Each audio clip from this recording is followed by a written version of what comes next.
Before I wake up, I know the audience is gone. I'm talking to myself. To a quiet planet, a barren sphere. Just Gaia and her long, long dreaming. I hope she won't be lonely.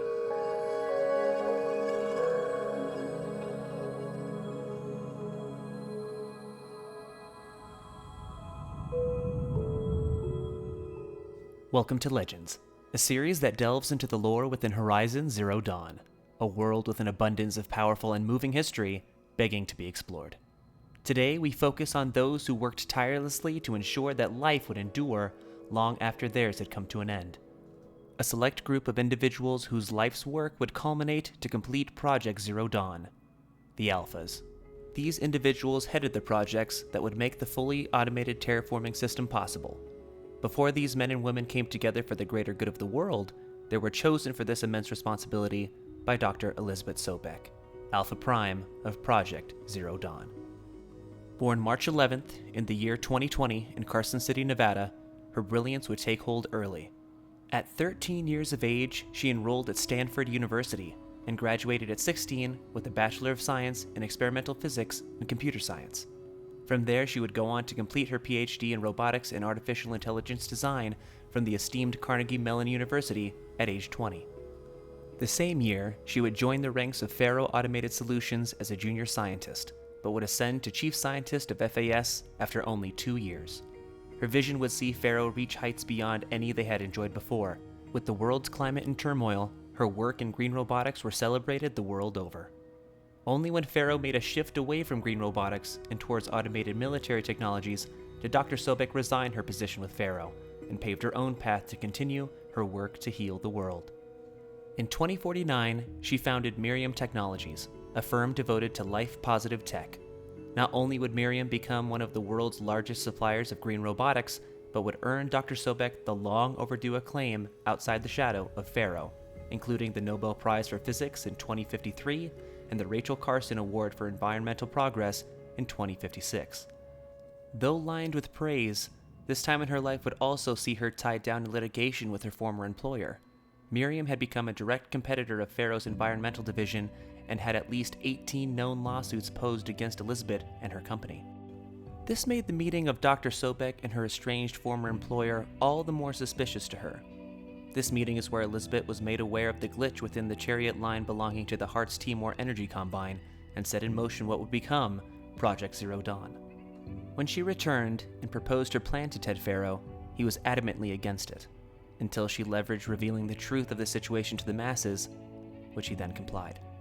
From there, she proposed Zero Dawn to the U.S. Joint Chiefs, and with the agreement of Chairman General Aaron Harris, she proposed her list of candidates, of the team she would need to complete her mission.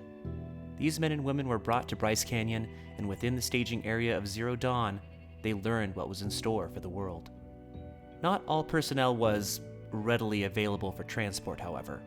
On the run for 18 months prior to his apprehension to participate in Zero Dawn, Dr. Sobek selected Travis Tate, a talented programmer to head the Hades subfunction of Gaia.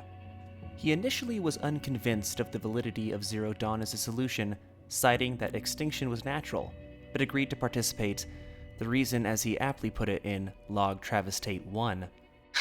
You kidding me? 18 months hard labor in exchange for 30 years lounging around Elysium watching porn? Sign me up.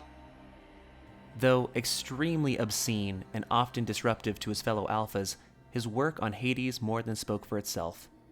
Essentially tasked with tricking the most advanced AI ever created, Tate's construction of the Hades protocol to unseat Gaia was inspired, to say the least. Taking control without damaging the AI was a tireless effort resulting in unending simulations and testing, but ultimately yielded a solution that, given more time, would have been ideal to keep the terraforming system intact while resetting the biosphere.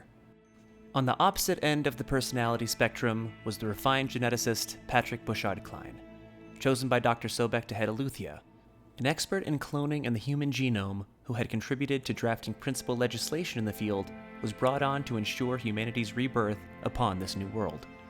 Though his oversight of the construction of cradle facilities was well in hand under his leadership, the massive time constraint to make the scientific breakthroughs necessary to create the artificial wombs to birth a healthy population was too great even for him.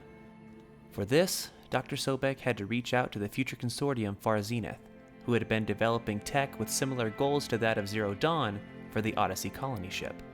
With the necessary technology made available, Klein was able to reverse engineer and coordinate the fabrication of these birthing chambers to cradles across the globe, ensuring a second chance for the human race. To create the system that would shepherd and educate this new generation, Elizabeth selected Samina Obagi to be the Alpha of Apollo, a cultural heritage specialist who had attempted a similar undertaking with her work on the Homer archive of the original Odyssey project. After the Odyssey was abandoned, she became the director of the International Collective Memory Institute of New Tehran. Her unparalleled expertise made her the ideal candidate for her position. Building off a copy of Homer supplied by Far Zenith, she was able to keep pace with the breakneck speeds of Zero Dawn's completion goals. She compiled tens of millions of data entries of natural and social sciences alike. To withstand the withering of time, Apollo would use DNA encoding within synthetic fossils for data preservation. Unfortunately, her life's work would never be seen by those it was intended for, as we will later discuss. Humans would not be the only inhabitants of this new world, as Dr. Sobek selected Charles Ronson to bring a new era of animal life to accompany them. As the Alpha of Artemis, Ronson and his personnel traveled the globe to preserve the genetic makeup of as many species as possible.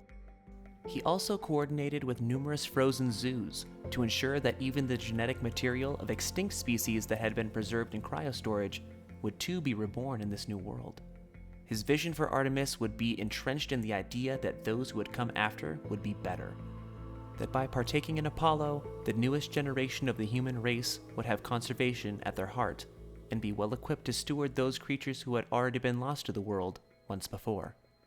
During this time, Charles found romantic companionship in Tom Page, a biochemist and fellow member of the Artemis team who shared a common love of nature. Regrettably, Tom would opt out of his time within Elysium, rather choosing the path of medical euthanasia once Zero Dawn had been completed. The task of creating a terraforming system that could indeed build itself would fall upon the shoulders of the youngest Zero Dawn Alpha, Margot Shen, and her work with Hephaestus. A former employee of FAS and presumably a colleague of Dr. Sobek, they both left the company during their pivot towards military technologies. Her vision of Hephaestus was to gift Gaia the knowledge and facilities necessary to construct any machine to fulfill the functions needed to terraform the planet. As construction of cauldron facilities began to take shape, Gaia's abilities continued to impress, as she not only drew inspiration from necessity and function, but from the wilds themselves. Wow, you weren't kidding about Gaia's predilection for animal morphologies. Sure, not totally unexpected given the rough natural terrain her bots will have to navigate, but I agree that there's something deeper going on here. Her designs aren't just functional. They feel almost like, well, tributes is the word that comes to mind, as though she's already mourning their loss. And not just for the disappearing fauna of our time, but creatures from the fossil record too. References to megafauna in some of her designs. So cool! Well, whatever Gaia thinks up, Hephaestus will empower her to build it. I just wish we could still be around in a century or two to see what she makes. In total, there were 9 alphas tasked with building Gaia's subordinate functions, but only the identities of the aforementioned individuals are currently known to us. Unfortunately, all of their stories would ultimately end the same. With more work left to be done, the alphas remained within Gaia Prime to continue their work. Dr. Sobek would be the first to be tragically lost, as she gave her own life to seal a hatch that prevented the Pharaoh swarm from discovering Zero Dawn. The remaining alphas would later be summoned to a meeting within Gaia Prime, where once trapped, Ted Pharaoh revealed his purge of Apollo and murdered Elizabeth's team to make his decision irreversible. These men and women were some of the most brilliant of their era. Banded together in a common cause, they defied all odds and succeeded in the most difficult undertaking in human history. Though for most who inhabit the world of Horizon, their heroism and effort is unknown, their legacy lives on in the world they resurrected from eternal lifelessness. And with that, our journey comes to an end. If you'd like to see more content like this, likes and shares are always appreciated. And if you really like what we're doing at the channel, come join our community and hit that subscribe button. The inspiration for today's video came from one of you, our awesome subscribers. So if you have a great idea for our next episode of Legends, let us know in the comments down below. And until next time, thanks for watching and keep questing.